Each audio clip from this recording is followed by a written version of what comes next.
Hello and most cordial welcome to Context, a programme devoted to thoughtful inquiry and informed discussions of the principal affairs of the day.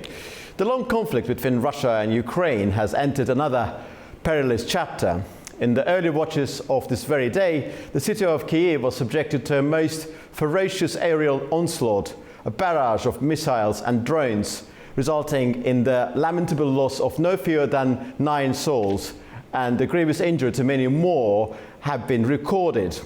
The fresh assault occurred at a time when murmurs of diplomacy resound in international chambers, with a US plan proposing a cessation of hostilities in exchange for considerable territorial concessions, amongst them the recognition of Crimea as part of Russia, being firmly rejected by Kyiv to the chagrin or open annoyance of President Donald Trump. In the meantime, President Volodymyr Zelensky, having cut his South Africa visit short, has returned in haste to his embattled capital, denouncing the attacks with resolute firmness and reaffirming his unwavering stance on the sanctity of Ukrainian sovereignty. The latest attack prompted President Donald Trump to rebuke Russian President Vladimir Putin, with many finding this rebuke not so efficient and to no avail. But again, we are brought once more to that fateful juncture at which the horrors of war contend with tenuous hopes of peace. And to help us make sense of this grave situation, we are joined by 2 distinguished experts, Daniela Meller, a political scientist joining from Boston, United States, and Alexandra Filipenko joining from Vilnius. Welcome to both of you. Thank you. Thank you. Thank you for the invitation. Daniela Meller, Ukraine is under attack. And the United States is exerting pressure on Ukraine to accept a proposal that envisages the recognition of Russian control over Crimea and also other concessions. President Donald Trump, posting on his Truth Social platform, criticized attacks and said that they were not necessary, and he said that they were badly timed. What conclusions are to be drawn when bombs fall from the sky and when the proposals of this kind are being made simultaneously? Hello to everybody and to those who are watching us. The situation is an unstable situation and a volatile situation, perhaps too volatile for foreign policy, but it is what we have to deal with coming from the Trump administration. And I say this not necessarily as a criticism, it is in fact a problem that the Trump administration is shifting positions so quickly and so willing to launch ultimatums to Ukraine in order to try to move the process forward. So one of the takeaways from the developments this week is that President Trump is becoming impatient. He wants movement on the situation. He attempted to broker a ceasefire. That ceasefire has only partially worked and for a very short period of time. The Ukrainians continue to insist on a longer term ceasefire and they agreed to that, but the Russians clearly didn't. The president is becoming preoccupied, certainly, with the lack of movement here. He wants to decouple from Europe, he wants to decouple from the situation in Ukraine, he wants to turn his attention towards China, towards the Middle East.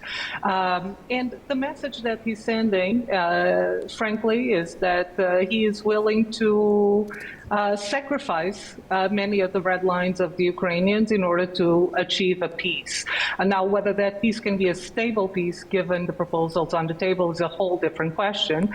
And once again, on the wake of negotiations with the Europeans, the Ukrainians, and the Russians, the president is going to continue the meeting with the Russians because Vitkov is going to meet with President Putin once again this week, but he pulled away from meeting with the Europeans and meeting with the Ukrainians on what was believed to be a critical meeting in the United Kingdom to be able to move the process forward. So once again, we have the United States brokering a potential deal with the Russians that leaves out the Europeans and leaves out the Ukrainians, while at the same time launching an ultimatum to Zelensky that the Americans might pull out if Zelensky doesn't bend. We'll come to a point, but we'll come to possibility as to what will happen if US decides to really walk away from the process a bit later. Alexander Filipenko, President Trump believes that he can save Ukraine. In fact, he believes he's the only person who can actually save Ukraine.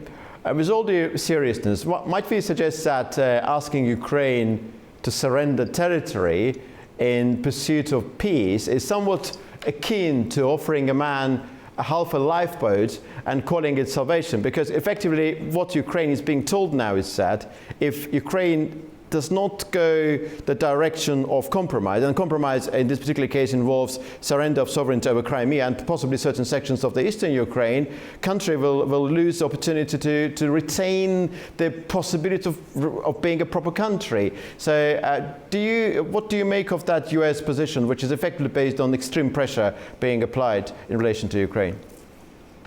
It is definitely extreme pressure, and definitely the fact that State Secretary Marco Rubio and Steve Witkoff did not go to the meeting in London is also part of this extreme pressure. But the amazing thing is that recognition of Crimea is actually illegal under the American law. Under the American law, according to two acts countering America's adversaries through Sanctions Act that was adopted in 2017 and Ukraine Freedom Support Act that was adopted after the original annexation of Crimea in 2014, under those two acts actually that are part of American law, there is, for example, in the Countering America's Adversaries Through Sanctions Act, there is, I quote, Section 257.3, to never recognize the illegal annexation of Crimea by the government of the Russian Federation or the separation of any portion of Ukrainian territory through the use of military force. So in other words, recognizing Crimea as Russian is not just diplomatically strange, let's put it this way, it's bluntly illegal under the US law. So actually Congress must have a say in it, and Donald Trump with his act cannot just recognize Crimea as Russian, because this is against the US law. This is bluntly illegal. So this way of negotiating is, it seems a little bit strange, but we must say that this information have come to us through different sources, but reliable sources, but still through the press. And as Marco Rubio have said many times, we should not negotiate through the press. So maybe this is not exactly the way that the proposal would be, but still Donald Trump never said that this is not the proposal, and he bluntly said it, that he's not happy with Vladimir Zelensky. And as Donald Trump put it, no one's asking Zelensky to recognize Crimea as Russian, but this is inflammatory on Zelensky's part, just to say that this is a red line. But in any case, this is very strange situation, because this was actually signed. That law in 2017 was signed by President Trump. So this might be some kind of some part of the art of the deal, if we could think that this is positioned by President Trump just to say to the Russians, oh, we did all we could, but it's Congress to blame. Congress doesn't allow us to officially recognize Crimea as Russian. I can recognize it as a president, but it's just a proclamation. But this is part of the art of the deal. But all history of Donald Trump and Volodymyr Zelensky and Donald Trump and Vladimir Putin's relationship tells us that most probably Donald Trump would like to recognize Crimea, but it is impossible under the current US law. Of course, an analyst would be able to say that, but circumstances on the ground have changed, the reality has changed. Ukraine was sort of compelled to recognize Russian control, and then this recognition of Russian control gave rise to recognition of Russian sovereignty, with some consequences for the whole international legal system. Daniela, how likely is it that US may actually, in real terms, walk away from the process? Because what is also very interesting about the US participation is that this most recent assault, the largest and gravest since July last year, also makes us ask some questions about the efficiency of the other European countries, the coalition of the willing, as a source of deterrence in relation to Russia. Well, it's a possibility that we have to take seriously. Once again, because in part Donald Trump needs a victory, and he recognizes that he needs a victory in foreign policy because he is crossing a very difficult moment in this first 100 days of his presidency, in which the ceasefire in Gaza has failed, the attempted ceasefire in Ukraine has failed, the peace negotiations in Ukraine appear to be in tatters. The trade war, he had to retrench severely on it, and now there is talk of potential retrenchment even on the position with China.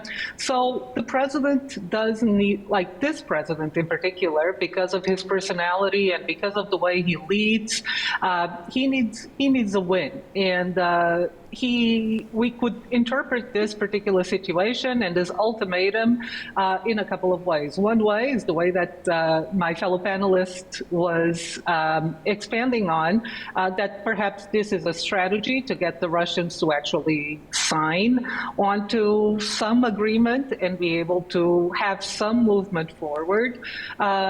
But it is also likely, or at least equally likely, that this pressure is directed specifically at Zelensky so that the president can say, we tried all that we could. None of these parties want to end the war, so we are washing our hands from the situation. It is a true possibility, and Donald Trump would certainly be able to spin it as a positive for his electorate at home if he actually walked away from this. Now, in terms of the Europeans are trying to both throw their support behind Ukraine, and when I say the Europeans, I mean especially the largest European countries, and here in particular, France, Germany, and the UK have been working together to come up with plans B and C and D for what could possibly happen with Ukraine. An exit from the United States would be a major blow right now because the Europeans have been talking about, for instance, putting troops on the ground to secure Ukraine, but they haven't actually moved to form such a force, as far as I know. So they need some time. They need to delay this exit as much as possible so that they can have time to put into practice the plans that they have been developing to be able to bolster Ukraine's security and defense in the case of an American exit. And my final thought on this is that an American exit could mean at least a couple of things. It could mean an American exit as a mediator. And if that's the case, the Europeans might actually welcome it. There's some scenarios under which, a different mediator might be a positive development for Ukraine. But if this exit means completely withdrawing U.S. military support, the selling of weapons, complete withdrawal of U.S. intelligence, basically removing all possible support from the Ukrainians, then the situation is a lot more dire, and the Europeans will have to act a lot more quickly to be able to replace that, or at least to close part of that gap. Alexander, turning to Europe's commitment and that of Britain's leadership within the coalition of the willing, to what extent you think this commitment is sustained by public sentiment in those countries? To what extent actually public sentiment there overwhelmingly, or to a certain extent overwhelmingly, favors unfettered support, unwavering support for Ukraine's territorial integrity, because the rhetoric has changed quite considerably over the past few years. I remember last year, during summer, everybody was talking about Ukraine's territorial integrity, including Crimea, being something to be protected by all means and at all costs.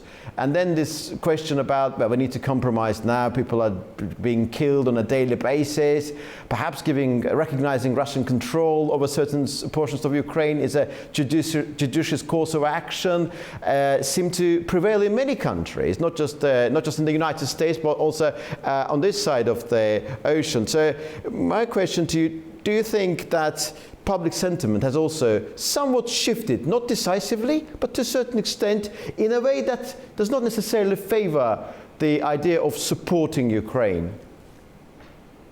Yes, I would absolutely agree. And looking at different polls, we can see that the public opinion has shifted.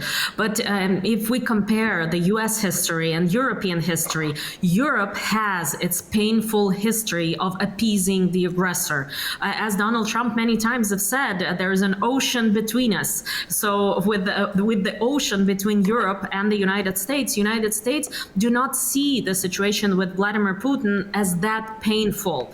And for the Europeans, of course, this is part of history. This is something that's in the blood, remembering what's been happening right before the Second World War. So for Europeans, even though the public opinion has shifted, and the longer it's away from, the further it's away from the Russian border, the less people, less and less really support the idea of helping Ukraine with weapons and continuing the war. If we talk about Lithuania, where I am at, Lithuania being on the border with Russia and on the border with Belarus is very strong in its support and really wants to help Ukraine more and more any way it can. But the Baltic states are, of course, not as powerful and not as big and economically not as strong as Germany or the UK or France. And that is why the European continent is generally looking at the leaders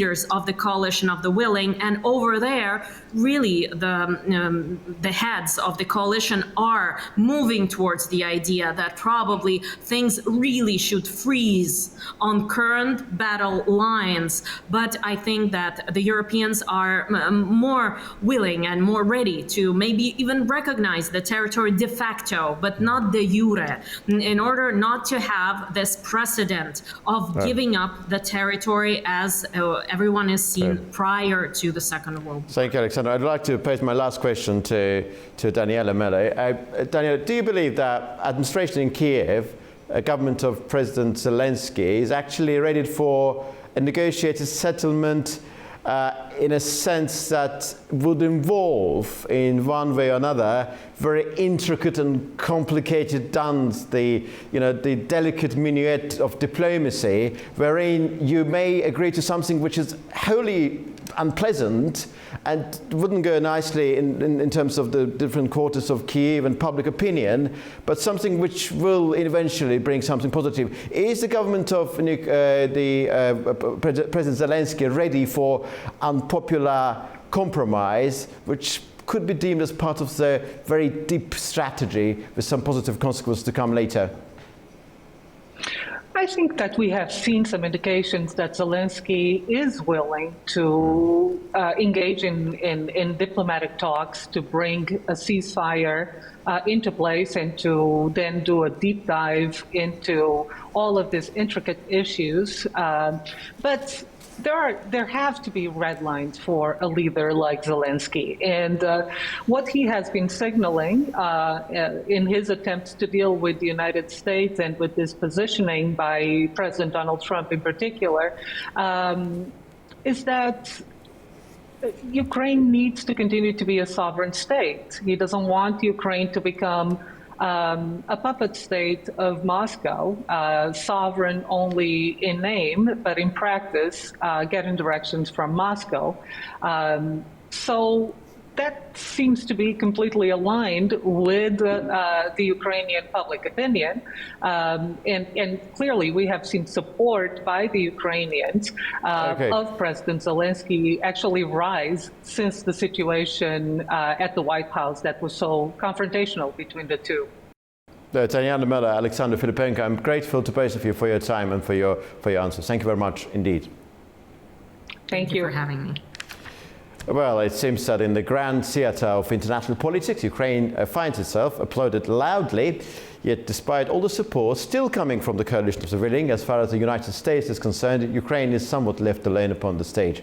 It remains our purpose not merely to engage in discussions of the principal affairs of the day, but with all due seriousness and clarity, to place the day's great events in their proper frame, with some measure of discernment being as an essential component of the discussion under all circumstances. You were watching Context, and see you very soon indeed.